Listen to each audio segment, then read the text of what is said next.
नमस्कार, स्वागत है आप सभी का। आप है हमारे साथ जीटी न्यूज झारखंड में। रूबरू होते हैं इस बुलेटिन की खास खबरों से। समाहरणालय सभागार जमशेदपुर में आज जिले के उपायुक्त सूरज कुमार की अध्यक्षता में कोरोना संक्रमण की रोकथाम को लेकर किए जा रहे प्रयासों के संबंध में समीक्षा बैठक की गई। इस दौरान उपायुक्त ने सघन कॉन्टैक्ट ट्रेसिंग पर बल देते हुए कहा कि 72 घंटों में संदिग्ध कोरोना संक्रमितों को चिन्हित करते हुए उन लोगों का कोविड-19 जाँच सुनिश्चित कराया जाए। बैठक में काफी संख्या में पदाधिकारी उपस्थित थे। पूर्वी सिंहभूम उपायुक्त सूरज कुमार कोरोना संक्रमण से बचाव के मद्देनजर लोगों द्वारा अपनाए जा रहे सुरक्षात्मक उपायों का निरीक्षण करने आज देर शाम चौक चौराहा पहुंचे। उन्होंने वाहन जांच के क्रम में लोगों को बताया कि मास्क का प्रयोग और सोशल डिस्टेंस अवश्य करें। देखिए, अनलॉक की जो गतिविधियां शुरू हुई है उसमें बारिंग की एक्टिविटीज़ जो कि सेंटर के द्वारा मेंशन्ड है, बाकी सारी गतिविधियां जो है खोल दी गई हैं। रिलीजियस, सोशल, पॉलिटिकल गैदरिंग वगैरह बैन कर दी हैं। Gym, cinema hall, banquet halls इत्यादि भी बैंड हैं। बाकी जनरली जैसे रेस्टोरेंट है या फिर होटल्स है, इन सब का भी ऑपरेशन धीरे धीरे शुरू हो गया है।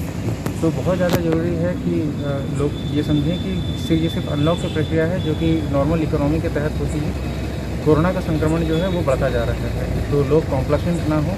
अभी और सजग और सचेत रहने की ज़रूरत है ताकि कोरोना के संक्रमण पे काबू पाया सके।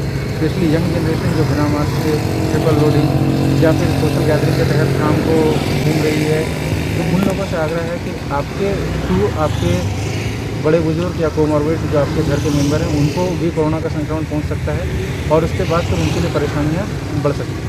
तो बहुत ज़्यादा ज़रूरी है कि आप जिम्मेदार बनें और जिम्मेदार नागरिक की तरह जब तक पूर्वी सिंहभूम का एक व्यक्ति खड़ा नहीं होगा तब तक कोरोना के संक्रमण से पार पाना मुश्किल होगा, क्योंकि हर एक व्यक्ति जब तक भागीदारी नहीं निभाएगा तब तक संक्रमण एक व्यक्ति से दूसरे व्यक्ति को फैल ही सकता है। तो मेरी अगेन आग्रह है सबसे कि अनलॉक हुआ है, कोरोना का संक्रमण खत्म नहीं है, तो सचेत रहिए और इस कोरोना के संक्रमण को खत्म करने में हमारी मदद कीजिए। सर, कार्रवाई क्या होगी? लगातार जो अपील किया जा रहा है बावजूद लोग जो है लापरवाही कर रहे हैं, तो उसको लेकर आप आगे क्या कार्रवाई की जाएगी? इसके लिए हम लोगों ने FIR करना शुरू कर दिया है। होम आइसोलेशन के रूल्स को स्ट्रिक्ट कर दिया गया है और उसके बाद फिर जो इसको अनुपालन नहीं कर रहे हैं उनके ऊपर लगातार FIR भी हो रहे हैं। साथ ही साथ अब हम लोगों ने डिसाइड किया है कि जो व्यक्ति इस तरीके से अननेसेसरी घूमते पाए जाएंगे उनको कैंप जेल में रखा जाएगा और उनका टेस्ट किया जाएगा। अगर वो कोरोना पॉजिटिव पाए जाते हैं तो उनको होम आइसोलेशन नहीं दिया जाएगा, उनको इंस्टीट्यूशनल आइसोलेशन में रखा जाएगा और वहाँ से ही जब वो रिकवर होंगे उसके बाद ही उनको छोड़ा जाएगा। तो हम लोग डेफिनेटली इनका कोरोना टेस्ट कराएंगे और आपदा प्रबंधन के अधिनियम के तहत अगर उनके द्वारा उल्लंघन किया जाता है तो उसके बाद फिर सुसंगत धाराओं के तहत कार्रवाई करेंगे। सर, सबसे बड़ी समस्या बनी हुई है जो विवाद में आ रही है कि लोगों में कोरोना से लोगों को ज़्यादा मौत जनसंख्या हो रही है, इसको लेकर क्या कुछ टीम भी आ रही है, क्या कुछ? देखिए, जो अभी की मौतें हैं वो कोमॉर्बिड पेशेंट्स पे ज़्यादा है, इसलिए बहुत ज़्यादा ज़रूरी है कि लोग ये समझें कि घर में बड़े बुजुर्ग हैं, यहाँ पे वयस्क लोगों की संख्या जो है जो 60 वर्ष से ऊपर की संख्या है वो भी अच्छी खासी है, पेशेंट्स की संख्या भी अच्छी खासी है। दूसरा है कि चूँकि TMS जो है वो टर्शरी केयर के रूप में यूज होता है। जमशेदपुर के आम बगान स्थित स्काउट गाइड के जिला मुख्यालय में राज्य काउंसिल की अहम बैठक हुई। इस बैठक में विधायक अमर कुमार बावरी उपस्थित थे। बैठक में कई मुद्दों पर विचार विमर्श की गई। इस दौरान उप सभापति मनोज कुमार सिंह कुलवंशी, तुहिन सरकार का बरुआ, नरेश कुमार, विपिन कुमार समेत काफी संख्या में लोग उपस्थित थे। रिपोर्ट कृष्णा शर्मा। बैठक तो बराबर होनी चाहिए और यह रूटीन बैठक है और इस बैठक से आगे के जो गतिविधियां हैं अगले एक साल उसको हम लोगों ने तय किया है और स्काउट एंड गाइड किस तरह से ज़्यादा से ज़्यादा बच्चों को प्रशिक्षित कर सके राष्ट्र की सेवा के लिए, अपने जो एजुकेशन है उसके साथ साथ इस एजुकेशन को भी उसके जीवन के अंदर स्थापित कर सके। इसी रणनीति के साथ हम लोग आगे बढ़ रहे हैं और निश्चित रूप से Bharat scout and guide Jharkhand प्रदेश अपने इस लक्ष्य को प्राप्त करने में महत्वपूर्ण भूमिका निभाएगा। तो आज की बैठक इसी दिशा में आगे बढ़ेगी।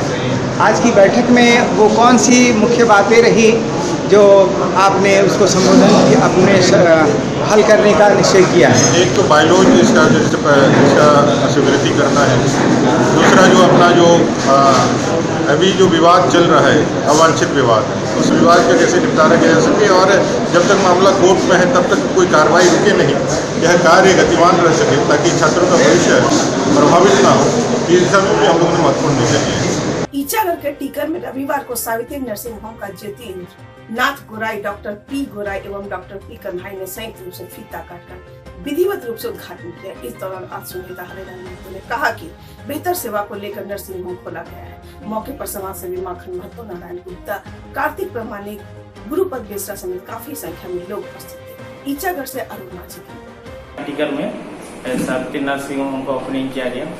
इसमें सभी जैसे कि हमारे ईचागढ़ के पदाधिकारी थे और बहुत सारे माननीय व्यक्ति थे जो आए हमारे यहाँ।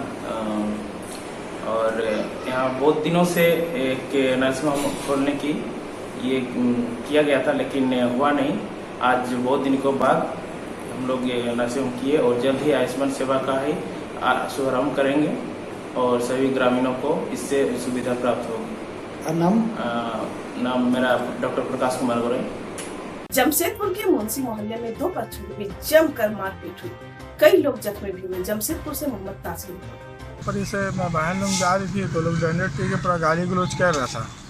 उसी में हम उसको समझाए कि गाली गलौज मत कर, जाके दूसरा जगह करने के लिए। तो उसी में आके मारने गाली गलौज किसको कर रहा था? गाली गलौज आपस में करता, चिल्ला के। अब बस्ती का अंदर है तो वहाँ से सब लेडीज लोग पार होती है। तो उसी में फिर क्या हुआ, वो लोग आके तो मारने लग गया। किसको मारने लगा? मेरे को ईटा उठा के सर मारा, फिर सर फाड़ दिया। फिर उसी में उसका घर से अपना सब भाई लोगों को बुला लिया। कौन लगा लोग? अपना भाई लोग, उसका नाम अफसार है, काशिफ है, आता है, राजा है। ये लोग सब डंडेट पी के एकदम नशा में रहता हमेशा। फिर उसी में मेरा भाई गया उसका, तो उसको रट से मार के सर फाड़ दिया। फिर अपना घर के अंदर से कल ईटा चला रहा है और नीचे में लेडीज उडीज है, उसका ऊपर सबको मार रहा है। अभी चैन उन था, उसे पूरा छिनताई कर लिया, छीन लिया। कितना जन था लोग? वो लोग 4 जन था और उसका अब्बू ये सब थे। टोटल वही उसका ग्रुप से नहीं भी तो वही 8-9 लड़का लोग था सब मिला के। आपको मारा? क्या नाम हुआ आपका? बैतुल्ला। और किसको मारा? किसको मारा? कौन जगह है ये मुस्लिम बस्ती है। पूरा बताइए। मानगो मुस्लिम बस्ती, मुंशी मोहल्ला, जमशेदपुर। जमशेदपुर के परसुटी अंतर्गत कीताडी अल-फतह क्लब में ब्रह्मानंद अस्पताल के सौजन्य से नेत्र जांच शिविर का आयोजन किया गया। मौके पर काफी संख्या में लोग अपने आंखों के जांच के लिए उपस्थित हुए। इस दौरान डॉक्टर मोहम्मद साहबुद्दीन, सोनाली मैत्री, ब्यूटी घोष, मोहम्मद मईन खान, बहादुर किस्को, शहजादा खान, नरेश लाल, अरविंद प्रजापति, विजय चौधरी, द्रौपदी मुंडा समेत काफी संख्या में लोग उपस्थित थे। रिपोर्ट अफरोज मलिक। आदित्यपुर थाना क्षेत्र में अपराधियों का हौसला बुलंद होता जा रहा है। दिन दहाड़े रास्ता चलते एक युवती की हाथ से बाइक सवार ने मोबाइल छीनकर फरार हो गए। युवती ने इसकी शिकायत थाना में की, लेकिन कोई कार्रवाई नहीं हुई। आदित्यपुर से नवीन प्रधान। मुस्कान कुमारी है। मैं आदित्यपुर चांदनी चौक एस टाइप की रहने वाली हूँ। मैं 3 तारीख 2020 को अपने दीदी के घर जा रही थी, दिंदली बस्ती। यहाँ से जाने के बाद मैंने गंगोर स्वीट्स के वहाँ से अपना रास्ता पकड़ा। उस समय मेरे एक रिलेटिव के फ़ोन आई। रिलेटिव के फ़ोन आने के तौर पर मैंने एक फ़ोन अपने उठाया। उठाने के बाद जैसे ही मैंने 2 सेकंड के लिए सिर्फ दी को बोला कि दी मैं आ रही हूँ, तब तक में 2 लड़के आकर के पीछे से मेरा फ़ोन झपट लिए। झपटने के बाद वो बहुत रफ्तार में भागे। मैं उनके पीछे भागी, बट मैं कुछ कर नहीं पाई। फिर मैं आदित्यपुर थाना में गई। वहाँ पे पुलिस को बोला, मैंने बोली कि वो मेरा ये करे, पर उन्होंने ये एक फॉर्म दिया। इस फॉर्म में बोला कि ये सारा चीज़ भरे। फिर इसमें मैंने सब कुछ भर के दिया उनको, फिर भी वो अपना कार्रवाई पूरा नहीं किए। उसमें बोला गया कि इसमें ये सारा चीज़ भरी है। मैंने सारा जो बोला मैंने वो भरा। तारीख 3 तारीख का था, लेकिन उन्होंने फिर भी कुछ नहीं किया। दूसरी बार जब मैं आज उनके पास गई तो वो उन्होंने कहा कि इसमें ये आपका कुछ है ही नहीं, आपने इसमें कुछ दर्ज ही नहीं करवाया है। आपका ये आगे हम लोग जो कर रहे हैं उसमें आपका पूरा नहीं पता चल रहा, गाड़ी का नंबर नहीं पता चल रहा, लेकिन सीसीटीवी कैमरा में अगर जोड़ दिया जाए तो उसमें गाड़ी का नंबर दिखेगा। लेकिन आदित्यपुर थाना वाले कुछ कर ही नहीं रहे हैं। वो सिर्फ हम लोग के सामने ही 10 बार दौड़े हैं, उसके ज़्यादा नहीं दौड़े हैं। अभी मैं जाके पता की तो उन लोगों ने बोला कि नहीं होगा, हम लोग अपना अगर होगा तो करके बताएंगे। बट ये पेपर मेरा कहीं और फेंका हुआ था। इसमें कुछ उनको पता ही नहीं चल रहा था। मैं जब बोली कि मुझे स्लिप चाहिए तो स्लिप देने के लिए भी नाका नुकुर कर रहे थे। तो मैं कैसे पता करूं और कहां से पता करूं? मैं जब सीसीटीवी कैमरे पर जब मैंने उनको फोटोज दिखाया, वहां पर ही सब गाड़ी के नंबर स्पष्ट दिखाई दे रहा था, मान के चलिए कि एक चीज अगर नहीं दिखाई दे पर फिर भी उन लोगों को अगर जोड़ देते तो वो दिखाई पड़ता। बट उन लोगों ने कहा कि नहीं यहाँ पे नहीं, दूसरे वाले में चलिए, फिर दूसरे वाले में नहीं, फिर तीसरे वाले में चलिए। तीसरे वाले करते करते उन लोग मेरा टाइम बर्बाद कर दिया। उसके बाद कुछ नहीं दिखा मुझे। उसके बाद जब मैं दोबारा बोल रही हूँ कि सर वहीं पे चलिए तो वो लोग बोल रहे हैं कि नहीं जाएंगे। आदित्यपुर थाना वाले कुछ नहीं कर रहे हैं, मुझे मेरा फोन नहीं मिल पा रहा है बस।